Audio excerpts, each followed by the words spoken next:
inclusão de deficientes intelectuais no mercado de trabalho ainda é um grande desafio para a sociedade. Hoje nós vamos discutir como essa integração é feita, se ela é feita e quais os meios para inserção no mercado de trabalho.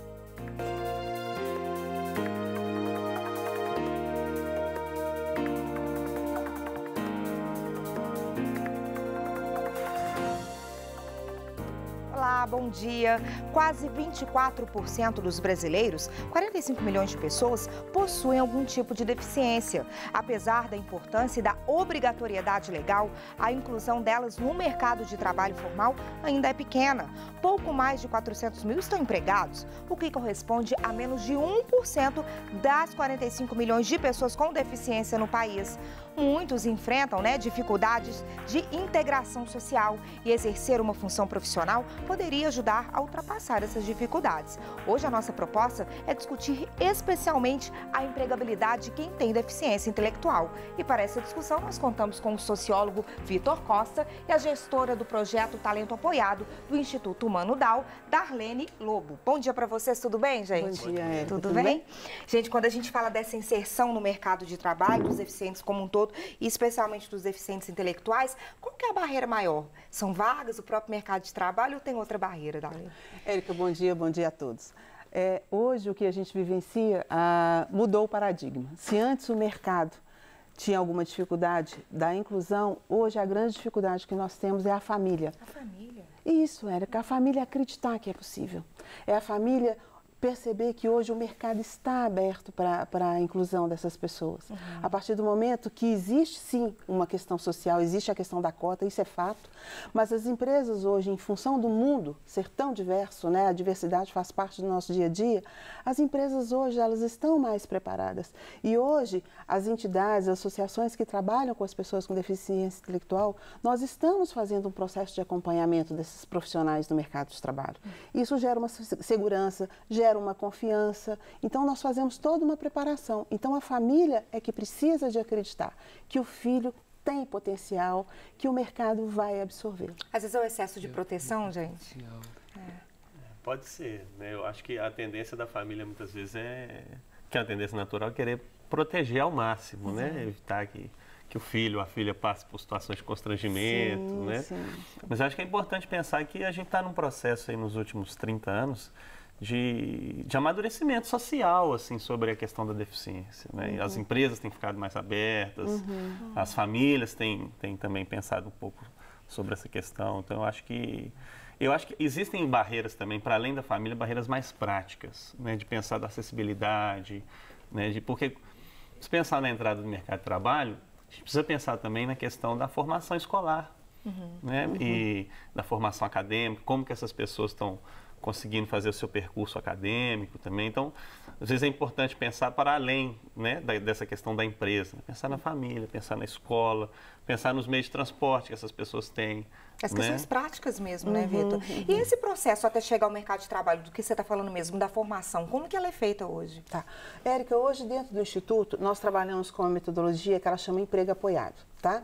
Essa metodologia, ela vem dos Estados Unidos há mais de 30 anos e quando o nosso público é a deficiência intelectual, muitos deles não puderam ter uma formação curricular, né? Alguns deles são alfabetizados, outros não, alguns são chamados de copistas, tá? Então, o emprego apoiado, ele parte do princípio de que toda pessoa pode ser incluída no mercado de trabalho, desde que ela tenha um apoio necessário. E é isso que a gente passa para a família. O apoio que eu preciso para entrar numa empresa é diferente do seu para entrar na empresa, é diferente do Vitor para entrar na empresa. Então, a metodologia, a gente faz isso. A gente identifica na empresa qual é o perfil de habilidade, tá? E com o nosso profissional, essa pessoa que está buscando um mercado de trabalho, a gente leva muito em consideração o lema da ONU, quando ela trata hoje da pessoa com deficiência intelectual, nada sobre nós sem nós. Então, nós chegamos para ele e perguntamos, o que você gosta de fazer? O que você quer fazer? Porque se você trabalha num local que você gosta, você é mais feliz. Isso acontece com todo mundo, né? Então, essa metodologia nossa, a partir do momento que nós colocamos ele na empresa, nós vamos ensiná-lo a trabalhar naquela empresa. Não adianta lá no Instituto nós ensinarmos um profissional a ser auxiliar administrativo, se ele chegar aqui amanhã na Rede Minas, o processo aqui é todo diferente. O deficiente intelectual, ele tem um processo cognitivo, ou seja, a inteligência dele é um pouco mais comprometida do que a nossa. Então, nós vamos ocupar um espaço da inteligência com ele, de informações que ele não vai utilizar. Para que isso? Então, essa metodologia vamos ensiná-lo a trabalhar na prática, dentro da empresa, dentro da realidade da empresa, e aí o processo fica mais fácil. Para aquela oportunidade? Para aquela oportunidade específica. E aí fica muito mais fácil. Por isso é que a gente fala com a família, tem tudo para dar certo. E sempre levando em consideração as habilidades, o que ele gosta de fazer. O que ele gosta de fazer, exatamente. Né? Se Antes de falar dessa preparação dele, tem que ser falado do que ele gosta, né? Saber isso. E lá no Instituto, nós fazemos atividades onde a gente vai estimulando e potencializando. Hoje a gente trabalha com desenvolvimento potencializado. Então, nós estamos estimulando habilidades nele para a inclusão dele na sociedade, que é a comunicação, o trabalhar em equipe, o respeitar o horário, a integração com as demais pessoas. Isso são habilidades que em qualquer local vai ser solicitado nele. É verdade. Entendeu? Então, a gente faz essa preparação dentro do Instituto e a competência, o colocá-lo no mercado de trabalho, depois a gente faz um acompanhamento, entendeu? O Vitor Darlene está falando desse acompanhamento até chegar ao mercado de trabalho, né? Eu queria que você falasse desse processo antes, que a gente já começou falando aqui, que é sobre a educação. As escolas, as universidades, como que essas pessoas também, os professores, estão preparados para poder dar essa educação para ele? Como que funciona esse processo? Antes mesmo de chegar lá no Instituto. Eu acho que é importante falar disso, porque assim, nos últimos 30 anos, assim, um processo começa primeiro academicamente, mas depois, assim, no resto da sociedade, a gente tem um modelo social da deficiência, né? Assim, uma abordagem mais social da deficiência. Pensar que o centro não precisa necessariamente ser a deficiência que a pessoa tem, né? As suas barreiras, mas também como que a sociedade pode se adaptar a isso. Eu acho que as escolas, a universidade, por exemplo, tem grandes desafios ainda a esse processo de acolher essas pessoas, né? Por exemplo, um dos dados que a gente tem aí do último censo é que grande parte das vagas que estão sendo oferecidas para as pessoas com deficiência, sobretudo com deficiência intelectual, são vagas de menor remuneração, né? E aí uma parte desse processo tem a ver até com a dificuldade que as empresas têm de se adaptar a colocar essas pessoas em determinados postos, mas também com uma certa dificuldade de formação, né? Então você tem isso é um pouco dessa consequência desse processo, né? De como que as escolas estão acolhendo, como que é a formação profissional dessas pessoas, né? Hoje no Brasil, assim, a gente tem muitas ONGs, muitas entidades importantes, mas a gente vê que, em particular no ensino público, assim, existem grandes barreiras ainda, né? Uma coisa que é interessante colocar, Érica, é quando a gente fala da remuneração, porque hoje o profissional, na hora que ele é incluído no mercado de trabalho, ele tem os mesmos direitos e deveres de todos os profissionais que fazem parte daquela equipe, né? Então, o salário é o mesmo.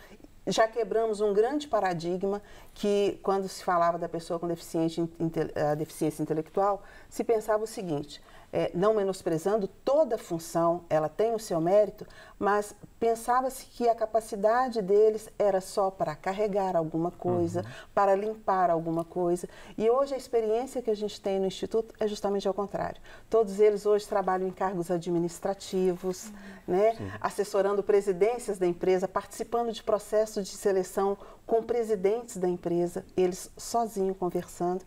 E aí, quando a gente fala de remuneração, que é hoje uma grande dificuldade na questão da família, é o famoso BPC, que é o benefício de proteção continuada, que é um benefício que é fornecido pelo governo para as pessoas com deficiência e os idosos. Então, hoje, algumas famílias, elas sobrevivem em função... Só com esse benefício? Com esse benefício, que hoje é o valor de um salário mínimo, né? Existe toda uma regra de que a renda per capita bruta não pode ultrapassar 1/4 do salário mínimo.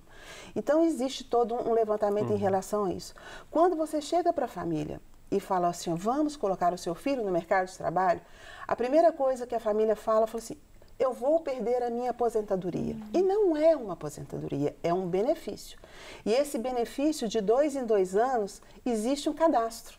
Você tem que recadastrar, nós estamos nesse momento agora. E aí, o que nós colocamos para a família dá vantagem de inclusão no mercado de trabalho. Porque se o benefício é um salário mínimo por mês, ou seja, num ano ele recebe 12 salários mínimos. Ele trabalhando numa empresa, ele tem os 12 salários, ele tem 13º, ele tem fundo de garantia, ele tem todos os benefícios, assistência médica, odontológica, e tem o principal que não tem preço que pague, é a integração com as pessoas. Isso não há valor. Que é um ganho muito maior do que o financeiro, né, gente? Muito maior, Érica. Quando você vê assim, a estima deles, o empoderamento deles, eles se sentindo participando da sociedade, é de arrepiar. Quem trabalha na causa é de arrepiar. Isso não há valor que pague. Então é isso que a gente fala para a família. Que você vê seu filho participando de uma equipe, fazendo um outro círculo de amizade, ganhando independência, começando a ter uma autonomia na vida. Então isso, e um dado muito interessante, Érica, que a gente tem que pontuar também, levando em consideração a pessoa com a deficiência intelectual, mais especificamente a síndrome de Down. A taxa de sobrevida mudou muito, né? Se antes a faixa, eles tinham uma taxa de mais ou menos com 30, 35 anos, naturalmente, infelizmente, eles iam antes dos pais. Eles faleciam antes dos pais. Hoje, a faixa etária de sobrevida deles é de 60 a 65 anos. Então, hoje é a lei natural da vida. Os pais vão antes deles. E os pais indo antes deles, se eles não tiverem uma independência, uma essa autonomia, né, para continuar. Como é que eles vão ficar? Verdade. Né? Então, isso tudo perpassa pela inclusão no mercado de trabalho, entendeu? E essa inclusão com a sociedade, até com quem está nas empresas, Vitor, como que ela funciona? As empresas estão preparadas? Quem trabalha ali na empresa, como que recebe essas pessoas? Eu não sei, eu acho que a questão da autonomia ainda parece uma novidade muito grande para o conjunto da sociedade. Se a gente pensar historicamente, foram pessoas que sempre viveram sob a tutela, ou da família, ou de instituições, né? Então, às vezes, assim, até na rua mesmo, as pessoas se surpreendem, porque elas não acreditam muito, assim, no senso comum, né? Nessas capacidades autônomas dessas pessoas. E eu acho que, de certa forma, esses preconceitos acabam respingando nas empresas, como a Dirlene falou, né? Qual cargo que eu vou oferecer para essa pessoa? O que essa pessoa vai fazer aqui? Será que ela vai precisar ser tutelada? Será que tem que ficar alguém vigiando ela aqui? Né? Então, de certa forma, eu acho que tem uma luta grande aí que tem acontecido, que é de melhorar o pensamento da sociedade sobre essas questões. E as empresas, eu acho interessante porque muitas empresas começaram sendo obrigadas a empregar essas pessoas, né? Então, a lei aí tem quase 20 anos, a lei de cotas, né? Mas, de repente, as empresas começaram a perceber as vantagens, não só do ponto de vista da produtividade, né? Mas também as vantagens do ponto de vista do ambiente de trabalho, da diversidade, né? O quanto que aquela pessoa pode colaborar com o ambiente da empresa. Pessoa, mas para as outras que estão recebendo, né, gente? O clima organizacional muda. Uma coisa que a gente fala muito, quando você está lidando com a pessoa com deficiência intelectual, um grande benefício que ele nos traz, a gente sempre fala que quando você estiver conversando com ele, você faça uma pergunta de cada vez. Ou seja, pergunta, resposta, pergunta, resposta. A partir do momento que você estabelece isso, automaticamente ele te ensina a ouvir. Nas nossas relações, a gente tem uma dificuldade muito grande em ouvir o outro. Verdade. Daí vem o conflito. Porque eu não ouço o que você fala, eu já fico pensando na sua resposta e aí o conflito está pré-estabelecido. Com eles, como eu tenho que fazer uma pergunta de cada vez, eu aprendo a ouvir. Isso dentro do ambiente de trabalho, as pessoas começam a aprender a ouvir. Isso vai multiplicando com as pessoas. Então, a comunicação no ambiente de trabalho melhora. Melhorando a comunicação, o conflito diminui.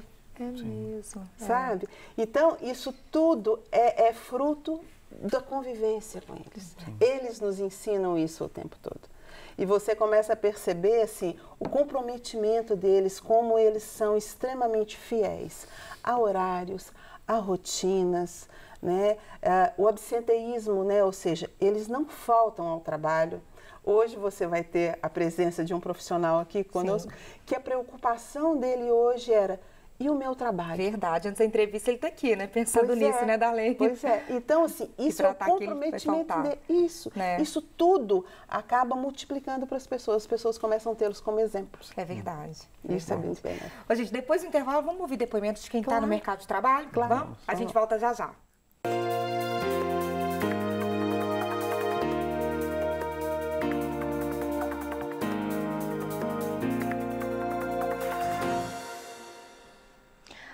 inclusão de deficientes intelectuais no mercado de trabalho ainda é um grande desafio para a sociedade.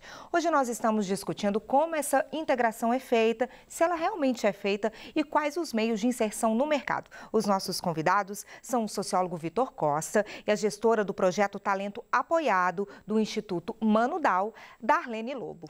Gente, vamos continuar a nossa conversa aqui, né? Mas vamos ouvi-los, né? Quem está no mercado de trabalho hoje. A gente tem 3 depoimentos aqui, da Gisele, da Narimã e do Pedro. Vamos ouvir, eles já estão no mercado de trabalho, conseguiram essa inserção. Vamos conferir. Gosto de trabalhar como atendente de padaria, atendo, peso. Meu primeiro emprego de carteira assinada. Aí eu gosto também de pôr os produtos. Quando que chega, eu reponho. Tenho 10 anos na empresa e gosto de trabalhar na padaria. Que bacana, olha só, a Gisele está há 10 anos na empresa. Sim. E ela fala com boa autoestima, com segurança do que ela faz. Eu faço isso, eu faço aquilo. Como que muda, né, a pessoa, né? Sim, e você vê a alegria dela. O orgulho dela em falar assim, isso, né? Eu faço isso, eu reponho. Isso é nítido, né? Quando você vê o prazer deles na hora que estão trabalhando. Isso é que é mais importante, sabe? E é legal que, assim, tá num cargo que exige certa complexidade, desafiando esse senso comum, né? Fazendo coisas que a maioria das pessoas às vezes não imaginava, assim, desses preconceitos que a gente tem, né? Eu acho que é importante esse processo mesmo, para a autonomia, muda muito. Né? Até colocando uma situação de passado, eu fico muito feliz porque o Supernosso eu fui responsável há 20 anos atrás pela inclusão deles no Supernosso. E naquele momento, como que a sociedade, trazendo para a sociedade, eram pessoas com a síndrome de Down e eles trabalhavam como embalador e tinham pessoas que passavam no caixa, Érica, e falavam assim, este profissional não pega na minha mercadoria. Então, assim, como que a coisa mudou? Porque a gente fala muito assim, essa geração que hoje está no mercado de trabalho, com essa faixa etária, eles viveram muito isso, tanto eles como os pais. A geração que vem agora, por exemplo, lá no Instituto, a gente começa a fazer um trabalho desde a fase neonatal. Nós temos lá educandos, que nós chamamos de educandos dentro do Instituto, de 45 dias com síndrome de Down. A gente fala que é o festival da fofurice, de tanto bebês e tudo. E a gente trabalha com desenvolvimento potencializado, então fisioterapia desde a faixa, né, da fase neonatal e até a fase infantil e tudo mais. Essa geração, eles não vão sofrer isso. Eles não vão passar por esse momento para a inclusão no mercado de trabalho. Tanto eles vão pegar uma sociedade, a gente espera, e essa é a nossa luta, eles vão pegar uma sociedade já mais preparada, a família já vem recebendo mais informações. Dentro do Instituto, nós fazemos roda de conversa com as mães, para que as mães possam compartilhar e dividir a dor e o sofrer de lidar com a pessoa com a síndrome de Down e com a deficiência intelectual. Né? E com isso que você está falando, Darlene, o Vitor, a Darlene falou com a gente sobre essa dificuldade que era 10 anos, 20 anos, quando começou esse movimento, como que a sociedade reagia? Hoje você percebe isso diferente? Esse acolhimento da sociedade melhor? Sem dúvida. Eu acho que e foi um processo muito rápido, se a gente pensar assim. No começo dos anos 80 existia manicômios ainda. A gente tem um resquício de tudo que aconteceu, por exemplo, em Barbacena, sabe? Assim, no final dos anos 70, 80, a gente estava discutindo a questão manicomial, né? E agora, assim, 30, 40 anos depois, eu acho que já tem uma visão muito diferente. Existem alguns resquícios importantes, porque a gente tem uma sociedade que no passado demonizou muito essa questão. É uma questão bíblica, né? Essa questão de colocar a questão da deficiência como um castigo, um pecado. Então, ainda fica muito disso, né? Assim, dentro das próprias famílias, nessas questões religiosas, morais. Mas eu acho que, num plano geral, assim, se a gente vê de uma perspectiva histórica, pode ser muito positivo, assim. Eu acho que dá para ser muito otimista, né? Que a gente mudou demais, assim, nesse período. E eu acho que essa cultura tem entrado dentro das empresas. Você acha que falta até informação para as pessoas? Sem dúvida. A gente estava até dizendo dessas nomenclaturas que mudaram hoje, né? Da forma da gente ser feliz. Falta informação ainda para as pessoas, até delas saberem da capacidade, né? De quem tem deficiência intelectual e tudo. Sim, eu acho que até o nível das palavras, né? A gente está falando aqui atualmente pessoas com deficiência. Então, assim, o debate que aconteceu nessas últimas décadas mudou a nossa nomenclatura, diminuindo um pouco esse estigma. Até alguns anos atrás, assim, 2 décadas, ainda se falava aleijado, retardado mental, debilóide, mongoloide, né? Eram os termos muito pejorativos, muito fortes, né? E falando de mercado de trabalho, antes, eu estava até comentando antes com o Vitor, antes, as pessoas com deficiência intelectual, eles trabalhavam com, a gente chamava de oficina protegida. Montava-se uma estrutura lá dentro de um espaço onde eles ficavam trabalhando ali. Estavam trabalhando, mas eles não tinham convivência nenhuma com a sociedade.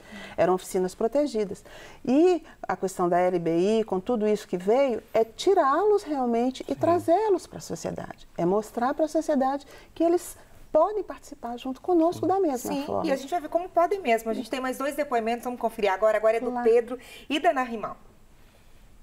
Deficiente visual há 2 anos e meio por conta de um acidente aeronáutico.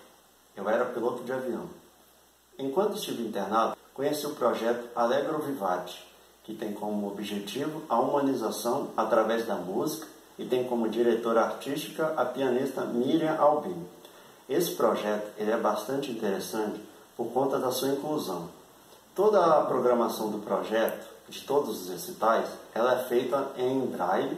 Isso torna mais acessível para as pessoas deficientes visuais, assim como eu. Todos os recitais são passados nos quartos do hospital e foi dessa forma que eu conheci o projeto. Eu também sou deficiente visual facial. Eu trabalho como recepcionista e exerço algumas outras tarefas de responsabilidade da empresa. Eu me dou bem com todos os funcionários, com gerentes, supervisores, colegas de serviço. E eu acho muito importante o deficiente trabalhar. Por quê? Porque com isso ele mostra o seu potencial profissional, abrindo portas para outros deficientes também terem a coragem, né, de levar o currículo, e o gerente, o supervisor, confiando em você, vai confiar nele também. Abre portas, né? Com certeza. E é interessante o Pedro colocando ali, né? Porque os dois têm uma deficiência visual.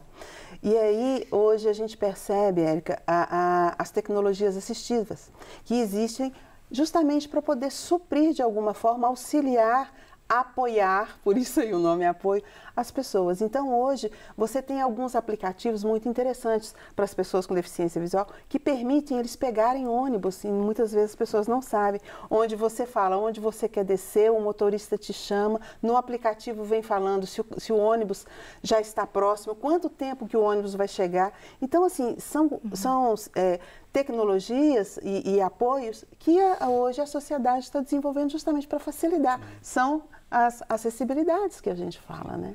Isso tudo facilita para a inclusão no mercado de trabalho. Com certeza. Né? Agora, uma temática que me preocupa, apesar de ter falado há 2 minutos atrás desse otimismo, né? É que nós estamos num processo global também de desregulamentação do Estado. Então, você tem esses grupos de pessoas que têm certas vulnerabilidades que podem sofrer muito com isso. Por exemplo, todas as pessoas que a gente está vendo nos depoimentos têm carteira assinada. É importante que elas sejam incluídas, assim, inseridas, né, integradas no mercado de trabalho formal. Sim. Agora, é importante pensar também que você tem um tantão de gente com deficiência intelectual, com deficiência física, trabalhando em formas menos formais do trabalho. Por exemplo, trabalho doméstico, né, no trabalho agrícola, que são formas precárias. Assim, e pensar que dentro dessas vulnerabilidades, essa desregulamentação do mercado pode até aumentar essas desigualdades que já existem, né, essas dificuldades. Então, assim, pensar que num panorama global, isso me preocupa um pouco. E tem a regulamentação para o trabalho deles. Os direitos são os mesmos, né? Mesma coisa. Vamos falar um pouquinho desses termos da lei. As empresas são obrigadas a contratar. Como que é isso, essa obrigatoriedade da lei dessa contratação? Tá. A partir de 100 funcionários, a empresa tem que cumprir uma cota. Essa cota varia de 1% a 5%. Tá? Então, existe essa obrigatoriedade. E hoje, como você foi colocado aí, várias empresas hoje buscam a inclusão para o cumprimento dessa cota. Sim. Várias empresas. Mas várias empresas hoje que não precisam já estão buscando pelo lado social. Sim. Tá? A gente fala, tem o costume de falar, Érica, que a cota é o nosso cartão de visita. Ótimo, né, que a gente tenha pelo menos esse cartão de visita. É um passo. Mas, a partir do momento que os profissionais estão lá, a empresa vê o valor social. Por isso é que a gente fala que hoje as empresas estão de porta aberta. Né? A cota é fato. Existe essa necessidade do cumprimento. A partir de 100 funcionários, 1% e assim sucessivamente de 1 a 5%. Mais funcionários, mais exatamente, aumenta, né? Exatamente. Ô, Vitor, e se você arrisca aí fazer uma previsão para a gente do que você espera desse mercado para o futuro, dessa inserção como ela é feita? Ela pode melhorar, vai melhorar? Sim, é difícil fazer futurologia, né? Assim, mas eu espero que melhore, assim, porque a gente está num processo que, se a gente olhar os últimos 40 anos, ele é todo muito positivo. Né? É claro que assim, você vê a marcha histórica, ela tem momentos assim, de regressão, de mais dificuldade. Por exemplo, a questão do corte de gastos que a gente tem do ponto de vista do Estado pode atrapalhar a fiscalização do Ministério do Trabalho. Né? Então, você tem uma série de desafios que podem pintar aí, né? Nessas próximas décadas. Mas eu acho que é um processo imparável. Assim, esse processo nós estamos falando de ganho de direitos, esse é um processo que a gente tem que... É muito raro você conseguir brecar esse processo de conquista de direitos, e um processo de aumento de autonomia, sem dúvida. Né? Hoje a gente está discutindo questões que vão, inclusive, além do mercado de trabalho. Né? Autonomia para montar a sua própria família, autonomia sexual, autonomia reprodutiva, né? Autonomia profissional. E é claro que a via do mercado de trabalho, a via do dinheiro, né? É fundamental nesse processo. É a necessidade básica, né? E você tem uma pesquisa, inclusive, sobre isso, né? Sim, atualmente eu tenho me interessado sobre a questão relacionada à deficiência e à sexualidade, que é uma barreira muito grande para a sociedade discutir isso ainda. Né? Não só a questão sexual, do prazer, mas a questão reprodutiva, né? Pensar como que essas pessoas estão montando suas famílias, como que essas pessoas estão criando seus filhos, etc. Eu acho que é um tabu muito grande ainda discutir isso na nossa sociedade. Interessante de sexualidade colocando, pegando esse gancho, quando se fala da pessoa com deficiência intelectual, muitas das vezes são os dois extremos. Ou eles falam que eles são assexuados. Anjos. Isso. Ou que eles têm uma sexualidade exacerbada. E nenhum dos dois é fato. Eles, como nós, eles têm sexualidade, como todos nós. O que nós precisamos de fazer com eles é limite, onde manifestar cada um dos atos, como nós também.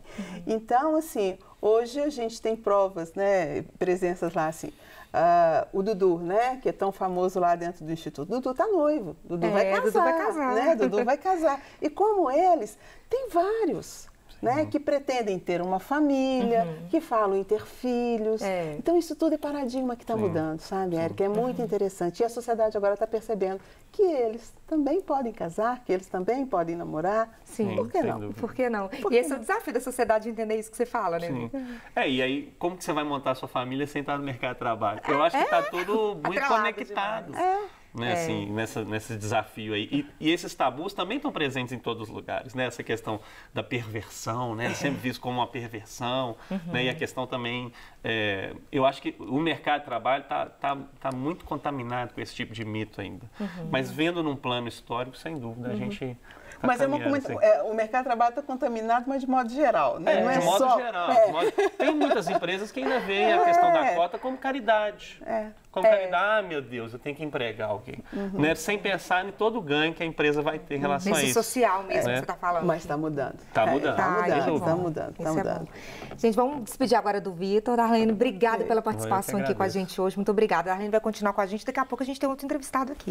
Né? Então tá bom. A gente volta já já. No próximo bloco a gente vai receber mais um convidado aqui. Você espere aí que você vai conhecer o Gabriel, saber um pouco da história dele. Até já.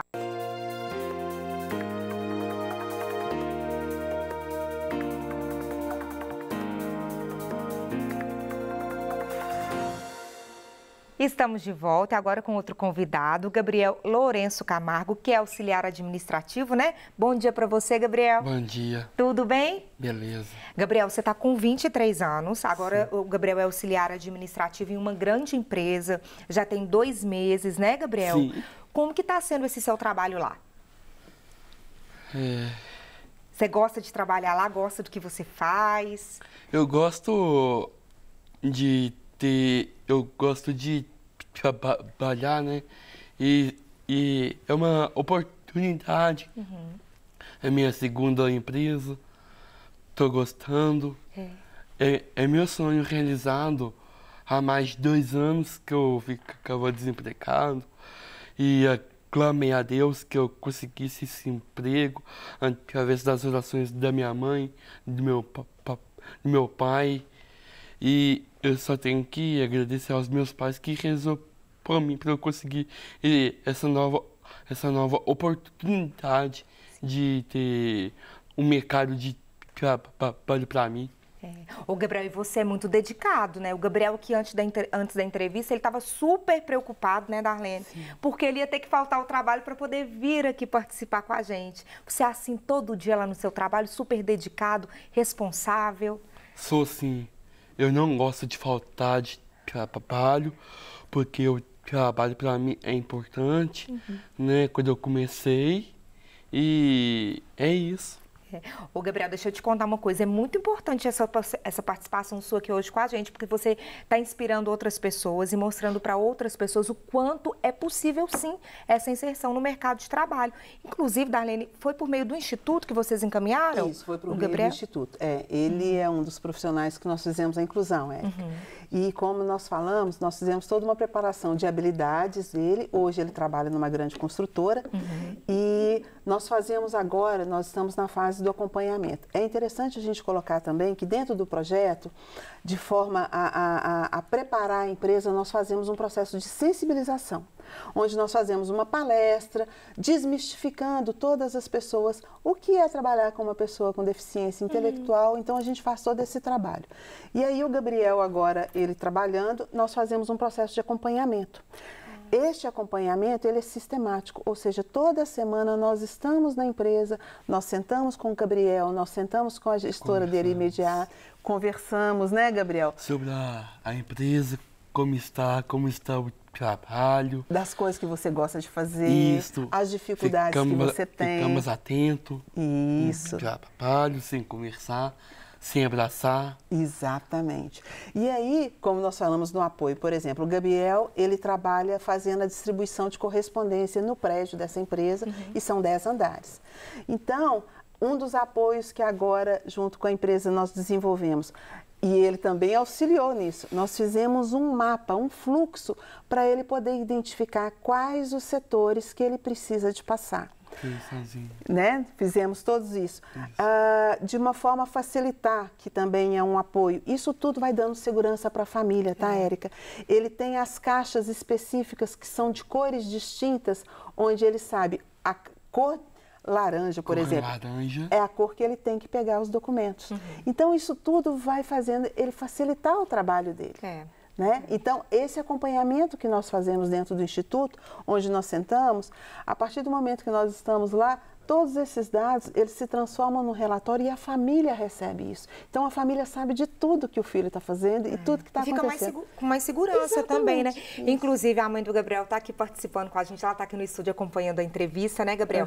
E olha só, o Gabriel, para vir trabalhar todo dia, ele trabalha aqui, né, na capital, ele percorre 70 quilômetros. O Gabriel mora lá em Florestal, né, que fica 70 quilômetros aqui de Belo Horizonte. Todo dia você vinha com sua mãe. Agora você vai começar a vir sozinho, não é isso, Gabriel?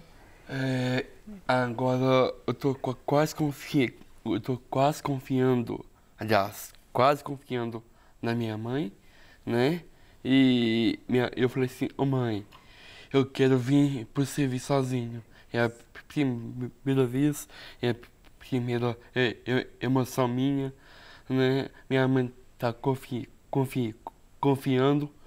Agora eu falei assim, mãe, pode deixar, eu vou sozinho mesmo. E veio, sem né, perigo. E sem conseguiu perigo. vir sozinho já, né? E eu não posso conversar com ninguém, nem com os estranhos. Isso. Né? Não ficar com o celular na mão, né? Ficar mais atento. Isso. E lá dentro da empresa, como que é esse relacionamento seu com seus colegas de trabalho? Como que eles te tratam? Vocês conversam? Como eles me tratam com educação, não com preconceito. Eu já sofri com preconceito, né, com bullying. Eu não admito. Mas e lá agora na empresa, como é que eles estão te tratando? Como é que são os seus colegas no dia a dia? Como que eu vou falar? Vocês conversam sobre o quê? Vocês saem? Eu fiquei sabendo que toda sexta-feira tem um almoço com todo mundo. Tem sim, mas que marca que marca para almoçar diariamente é eu. Ah, é? Você que convida eles para ir almoçar, não é? Sim, convido. Que coisa boa. Pra chamar. E qual a dificuldade maior para você hoje trabalhar lá? Hoje está tranquilo para você, Gabriel? Olha, eu não tenho nenhuma dificuldade, né? E o trabalho que eu estou fazendo, quando eu chego na empresa, eu cumprimento as pessoas que estão ao meu redor, né? Eu falo um bom dia, um bom trabalho. Na recepção, a Darlene que acabou de falar para mim, né? E quando eu chego na empresa, eu pego meu crachá, passo, eu bato meu ponto na hora de começar o serviço, coloco a minha marmita na geladeira do refeitório da empresa, coloco.